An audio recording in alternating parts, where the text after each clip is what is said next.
2학년 세계사 13번째 시간입니다. 문명이 탄생하고 거대 제국이 형성이 되면서 각 지역별로 공통의 문화 현상이 나타나기 시작합니다. 이번 시간부터는 각 지역별 공통의 문화가 형성되는 과정과 지역 내에 각 국가 간의 특수한 현상들이 어떻게 융합되어져서 시대를 형성하는가, 그 내용들을 살펴보도록 하겠습니다. 우선 중국으로 넘어가 볼 텐데요. 한 나라의 멸망 이후에 분열되었던 중국이 다시 수나라로 통합되는 과정, 그리고 세계제국으로 성장하는 당나라의 모습까지 살펴보도록 하겠습니다. 학습 목표를 잠깐 살펴보고 가도록 하겠습니다. 우리가 배우는 시대는 위진남북조 시대에서 수로 이어지는 시대라고 볼 수 있고요. 유목민족과 한족이 서로 융화하면서 새로운 어떤 문화의 모습들을 보이게 되고, 이러한 다양한 문화 현상들이 수라는 또 다른 통일제국에 의해서 정립되어져가는 과정을 살펴볼 겁니다. 각각 남조와 북조의 특징들을 좀 살펴보고요. 이를 하나로 묶어내는 수의 역할에 대해서 좀 살펴보도록 할 겁니다. 두 번째는 수나라 통치제도와 당의 통치제도의 상황들을 좀 살펴볼 거고요. 우리가 당의 통치제도를 다음 시간에 구체적으로 살펴볼 텐데, 그 아이디어를 처음으로 제시했던 것이 수나라입니다. 그래서 수나라가 역사적으로 상당히 중요한 징검다리 역할을 했다라는 걸 기억을 하면서 오늘 수업 구체적인 내용들 살펴보도록 하겠습니다. 우선 영상을 통해서 위진남북조 시대의 모습을 살펴보도록 하겠습니다. 그래서 사마씨의 힘을 강화하고자 일족 27명을 지방을 통치하는 왕으로 봉하고 다른 호족들을 철저히 견제합니다. 사마염은 55세의 나이로 사망하는데 그 뒤를 이어 아들인 사마충이 황제의 자리에 오릅니다. 역사에서 혜제로 불리우는 사마충은 선천적으로 지능이 떨어졌지만 부인인 가난풍이 시험 출제관을 매수해 혜제를 황제로 만드는 데 성공합니다. 이로 인해 권력을 차지한 가난풍은 동생이 낳은 아이를 자신의 아이로 속여 차기 황제로 만드는 작전에 돌입합니다. 그런 가난풍에게 후궁이 낳은 황태자 사마휴는 눈의 가시 같은 존재였습니다. 가난풍은 사마휴를 죽이려고 독살을 시도하지만 실패하고 결국 그를 절굿공이로 무참히 살해합니다. 이 소식을 들은 사마씨 일족의 왕들은 낙양으로 달려와 수도를 점령하기 시작합니다. 그 후 사마씨 8명이 서로 황제가 되기 위해 싸우는데 이를 팔왕의 난이라 부릅니다. 왕들은 이 전쟁에서 승리하기 위해 북방의 유목민족들을 불러들이는데 이것이 진나라 멸망의 결정적인 이유가 됩니다. 한편 팔왕의 난이 일어나자 흉노족이었던 유연은 한 황실의 후손을 자칭하며 한 나라를 세웁니다.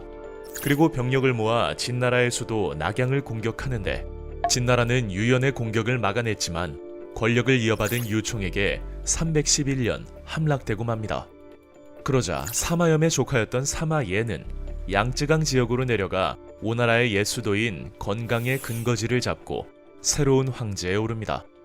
그리고 이때부터의 진나라를 동진이라 하고 이전의 진나라를 서진이라 부릅니다.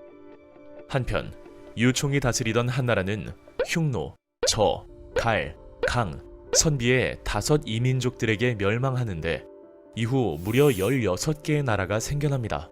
그리고 이 시기에 있던 나라들을 가리켜 오후 16국이라 부릅니다. 그리고 세월이 흘러 439년 선비족이 세운 부귀가 화북을 통일하며 전라는 일단락됩니다. 부귀의 효문제는 러양으로 천도한 후 선비족의 복장과 언어를 금지하고 한족과의 결혼을 장려하는 적극적인 한화 정책을 펼칩니다. 이로 인해 북방민족의 문화와 한족의 문화가 섞이는데 이것을 가리켜 호한융합이라 부릅니다. 또한 효문제는 자영농을 육성하기 위해 15세 이상의 남녀에게 토지를 나눠주는 균전제를 시행하는데 균전제는 후에 수당나라에도 계승됩니다. 그러나 효문제의 개혁은 귀족들의 반발을 샀고 효문제의 사망 후 부귀는 내분으로 인해 동위와 서위로 분열됩니다. 그리고 동위와 서위는 다시 북제와 북주로 바뀌는데 이 나라들을 통틀어 북조라 부릅니다. 한편 동진은 기존의 토착민들과 북쪽에서 내려온 이주민의 대립, 그리고 문벌 정치의 폐단으로 인해 멸망합니다. 이후 송, 제, 양, 진나라로 왕조가 바뀌는데 이를 통틀어 남조라 부르고 북조와 남조가 통치하던 시대를 합쳐 남북조 시대라 부릅니다. 그리고 이전에 조조의 아들인 조비가 세웠던 위나라와 사마염이 세운 진나라를 합쳐 위진 남북조 시대라 부릅니다. 남조와 북조는 각기 다른 문화를 발전시키는데 북조의 문화는 유목민의 강건하고 소박한 기풍이 나타나고 유교에 입각한 정치를 펼칩니다. 그에 반해 남조에서는 귀족 중심의 자유분방한 문화가 발달하고 혼란스러운 정치 상황을 빗댄 노장 사상과 청담 사상이 유행합니다. 청담이란 귀족들이 세속을 떠나 인물 평론과 철학적 논의 등을 나누는 풍조를 의미하는데, 속세를 떠난 7명의 선비로 이루어진 중림 7연이 이를 대표하는 인물들입니다. 영상을 통해서 위진 남북조 시대의 모습과 수나라로 통일되어 가는 과정을 살펴볼 수 있었는데요. 그 내용 구체적으로 살펴보도록 하겠습니다. 교과서는 56페이지고요. 위초고의 삼국시대, 후한이 멸망하는 과정에서 분열되어졌던 호족 세력들에 의해서 삼국으로 분립이 되어지죠. 위를 중심으로 해서 삼국은 서서히 통일의 과정을 밟아가고 진이라는 새로운 통일 제국이 형성이 되는데 아주 불안한 제국이었습니다. 진에 의해서 통일이 되지만 불안한 삼국의 정세 속에서 유목민족이 성장하게 되고요. 성장했던 유목민족들이 화북 지역으로 내려오게 되면서 각 지역에 국가를 건설하게 되는데요. 5족의 유목민족들이 16개의 국가를 건설하는 분열의 시대를 맞이하게 됩니다. 이들이 북위를 통해서 통일되게 됩니다. 한족에 의해서 통일됐던 진은 5호에 의해서 남하되었던 유목민족을 피해서 강남 지역으로 이동하게 되는데요.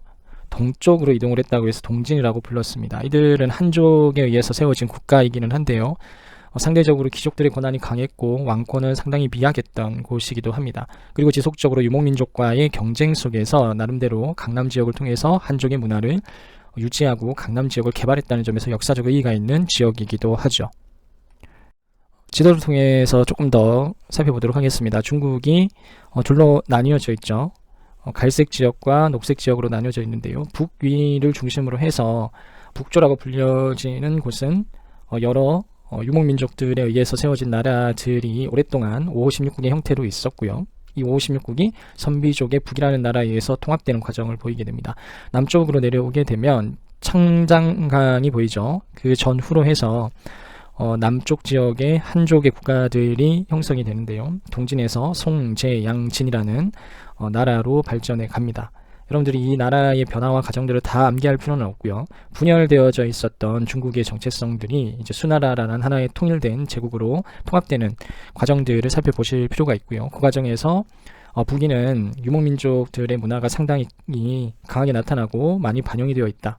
그리고 남조 지역에서는 한족의 문화가 지속적으로 유지되어져 왔다라는 것과 강남 지역이 발달되고 개발되면서 문화적, 경제적으로 상당히 성장해가는 역사적 의미를 지니고 있다는 거 잘 기억을 해두겠습니다. 위진 시대를 거쳐 5호 16국 그리고 남북조 시대로 넘어가게 되는데요. 북쪽 지역은 5호 16국의 나라들이 선비족에 의한 북위에 의해서 통일이 됩니다. 북위는 선비족에 의해서 만들어진 나라인데요. 통일된 제국을 효율적으로 통치하기 위해서 한화 정책을 추진하게 됩니다. 한화 정책이 어떤 건지 여러분들 잘 기억을 해두시고요. 북위 지역에서 나타난다라는 걸 잘 기억을 해둡니다. 남쪽으로 이전했던, 강남 쪽으로 이전했던 한족의 국가들은 아주 짧게 왕위가 교체가 되는데요. 왕권이 그만큼 미약했음을 보여주는 단서이기도 합니다. 왕조는 수차례 변하지만 문화는 한족의 문화를 지속적으로 유지하고 있었고 그 특징은 귀족적 문화의 성향이 강하게 나타난다는 것도 기억을 해둡니다. 송제, 양진으로 짧은 시기 여러 차례의 왕위가 교체가 되는데요. 왕조의 교체가 이루어지죠. 이는 달리 이야기하면 상당히 황제권이 미약했음을 보여주는 것이기도 합니다. 위진 남북조 시대에서 우리가 가장 주목해야 될, 특히 화북지방에서 나타나는 현상은 효문제가 시행했던 한화 정책이라고 할 수 있습니다. 한화 정책은 통일 제국을 운영했었던 한족의 역사적 경험을 유목민족에게 적용시키는 과정이다라고도 볼 수 있는데요. 선비족과 한족의 융합을 목표로 한 정책이라고 볼 수 있습니다. 통일 제국을 안정적으로 운영하기 위한 고육지책일 수도 있었는데요. 우선은 효문제는 수도를 한족의 수도였던 옛 수도였던 로양으로 옮기게 됩니다. 유목민족 만리장성 이북 지역에서 통일 제국을 운영하기에는 한계가 있다고 판단을 했었고 과거의 수도였던 로양으로 옮기면서 통일 제국의 기본 질서를 구축해 나갔었던 것이죠. 그리고 선비족과 한족의 결혼을 장려함으로써 민족 내부 간 갈등을 최소화하려고 했었고요. 선비족의 고유의 풍습이나 언어를 금지시키는 과정들도 나타나게 되죠. 이 부분에 대해서는 비판을 받기도 합니다. 유목민족의 건강성과 정체성을 훼손시켰고 결국 북위가 무너지는 결정적인 요인으로 작용했다고 보는 입장도 있기는 한데 통일 제국을 운영하기 위해서는 불가피한 정책이었다라고 보는 입장도 있습니다. 북위는 당시 가장 유행했던 불교를 이용을 해서 통일 제국의 이념과 정체성을 만들어 가려는 시도들을 하게 되는 것이죠. 그래서 현문제 시기의 한화 정책 반드시 기억해둡니다. 북위에서 나타나는 주목할 만한 부분이 한화 정책이었다면 남조에서 나타나는 현상은 첫 번째로 황제권이 상당히 미약했다라는 겁니다. 피난 왕조였죠.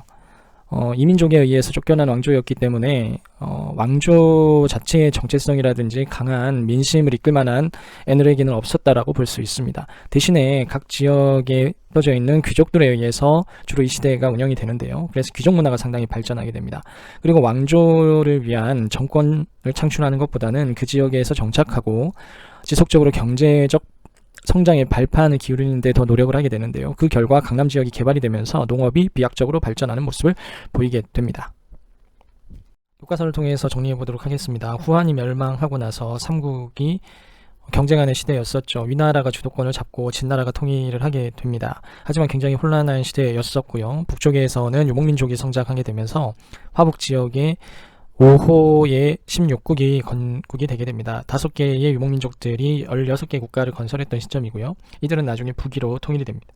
남쪽으로는 강남 지역으로 한쪽의 국가가 이동하게 되면서 진은 동진이라는 나라 이름으로 새롭게 국가를 재정비하게 됐고요.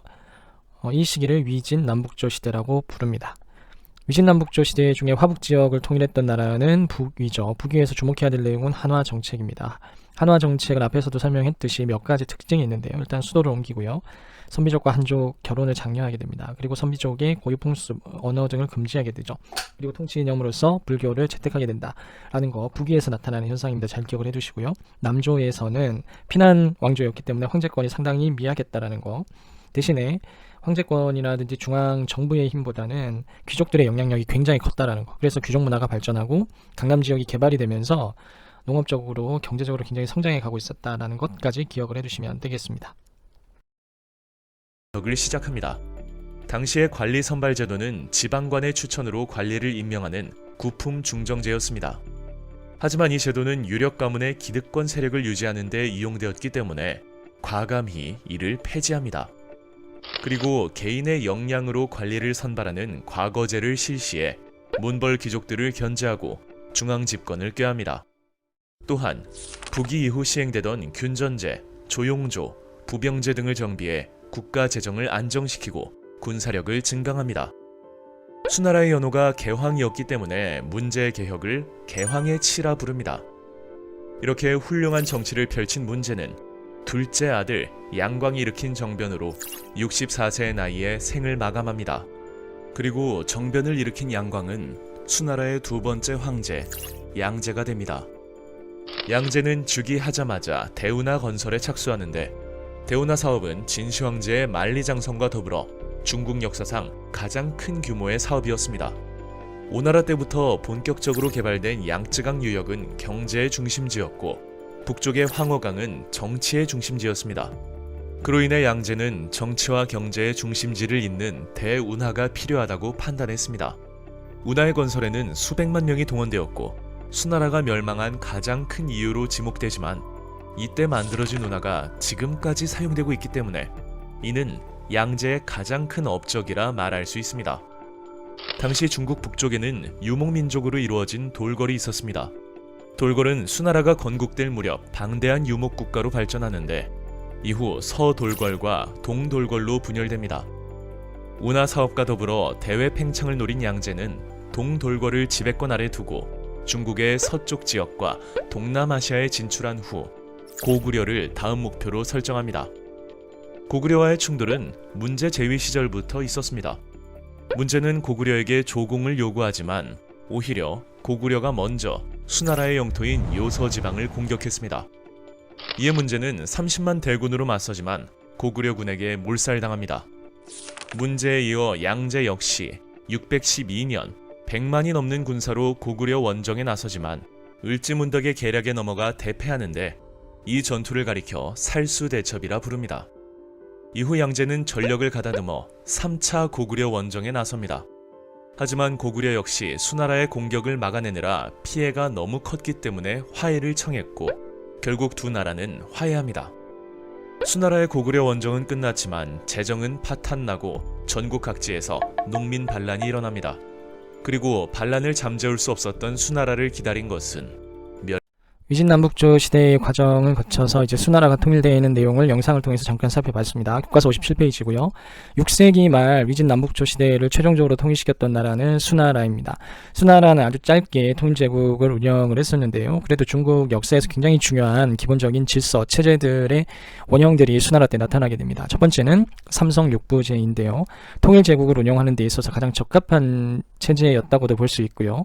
삼성육부제는 발해, 그리고 일본의 기본 질서에도 상당히 큰 영향력을 미치게 된다는 걸 잘 기억을 해둡니다. 두 번째는 과거제를 시행을 했던 것이죠. 위진남북조 시대 그리고 한나라 때는 주로 추천의 형식으로 인재를 등용을 했다면 인재 등용을 고루 할 수 있고 능력에 따라서 선발할 수 있는 과거제라는 것이 수나라 때 처음 등장하게 됩니다. 당나라 때도 이어지게 되고요. 우리나라와 일본에도 큰 영향을 미치게 됩니다. 그리고 조세제도와 토지제도를 기초적인 정비를 하게 되는데요. 국가 재정을 안정적으로 확보하기 위한 과정이었다고 볼 수 있고요. 통일제국을 운영하는 데 있어서 필수 불가결한 요소였었죠. 그리고 군사력을 확충하기 위해서 농민들을 징발하는 부병제도가 운영이 됩니다. 이러한 제도는 당나라 초기 그대로 이어지게 되죠. 조금 있다가 당나라에서 그 내용들을 더 구체적으로 살펴보도록 하겠습니다. 교과서 57페이지 수나라의 통일 과정에서 우리가 주목해야 될 부분 중에 가장 핵심은 대운하의 건설 과정이고요. 중국의 경제 성장과 정치, 경제가 연결되는 기반을 구축했다는 점에서 굉장히 중요한 의미를 지니고 있지만 대운하를 건설하는 과정에서의 민심과의 소통이 제대로 이루어지지 않게 되면서 나타나는 문제점 역시 역사적으로 반성해서 바라봐야 될 요인 중에 하나일 겁니다. 남조 시기부터 해서 강남 지역이 개발이 되고 농업이 성장하게 되면서 경제적 발전이 이루어지게 되는데요. 인구가 밀집되어져 있는 화북 지역과 경제 성장을 통해서 물자가 풍부한 강남 지역을 연결시키는 작업은 매우 중요한 과제 중에 하나였을 겁니다. 특히 물류가 이동할 수 있는 교통로를 마련하는 것은 제국에 있어서 긴급한 과제 중에 하나였었는데요. 대운하를 개축함으로써 수나라가 그 문제를 해결했고 향후에도 중국 경제 발전에 있어서 굉장히 중요한 교두보를 마련하게 됩니다. 그런 점에서 굉장히 중요한 의미를 지니는 사건이긴 한데요. 문제는 이러한 과정에서 막대한 노동력이 투입이 됐고 민생이 불안해지면서 백성들의 일상이 고통으로 연결되어지게 되죠. 그것이 왕조가 무너지게 되는 결정적인 요인으로도 작용하게 됩니다. 대규모 토목공사로 인해서 백성들의 불만이 고조가 됐고요. 이러한 불만을 해소할 수 있는 장치가 없는 상황에서 고구려와의 대원정에서도 실패하게 되면서 왕조는 쇠락하게 됩니다. 그리고 각 지역에서 반란이 일어나게 되면서 수나라는 짧은 시기 진나라와 같은 모습을 보이면서 무너지게 되었던 것이죠. 대운하의 모습을 사진으로 좀 살펴볼 텐데요. 탁군, 가이펑, 그리고 항저우와 양저우를 중심으로 한 강남 지역의 물자들이 대운하를 통해서 러양과 수도인 장안으로 이어지게 되고요. 그리고 군사적 요충지인 탁군, 지금의 베이징까지 이어지게 되면서 향후 중국 역사의 발전에 있어서 굉장히 중요한 통로를 마련했다는 점에서 의미가 크죠. 그와 반대로 이러한 대토목공사가 이루어지는 과정에서 민심을 어떻게 운용할 것인가에 대한 과제 역시 대운하 건설을 통해서 우리에게 많은 교훈을 주고 있습니다. 수가 건설한 대운하 정치 경제적으로 끼친 영향 굉장히 중요하다고 했죠. 정치적 중심지인 화북지방 그리고 경제가 발달한 강남지방을 연결하게 되면서 중국의 통치 기반, 경제적 성장 기반을 마련했다는 점에서 굉장히 중요한 의미가 있죠. 하지만 이로 인해서 수많은 노동력이 증발이 되고 수나라 자체가 무너지게 되는 결과를 가져오기도 합니다. 그래서 여러분들 대운하 건설 과정이 끼친 두 가지 측면들 잘 기억을 해두시면 좋을 듯 합니다. 위진남북조를 통일했던 수에 대해서 교과서 통해서 잠깐 살펴보도록 하겠습니다. 수나라는 동아시아의 기본 질서를 완성하는 데 있어서 굉장히 중요한 아이디어를 제공했던 통일제국이었었고요. 첫 번째가 삼성육부제를 도입을 하게 되죠. 과거제를 시행하게 되면서 인재를 능력에 따라서 채용하는 방식으로 전환이 됩니다. 조세제도, 토지제도 등 다양한 형식의 제도들이 개편이 됐고요. 수나라에서 주목해야 될 부분은 이제 대운하 건설이라고 볼 수 있습니다.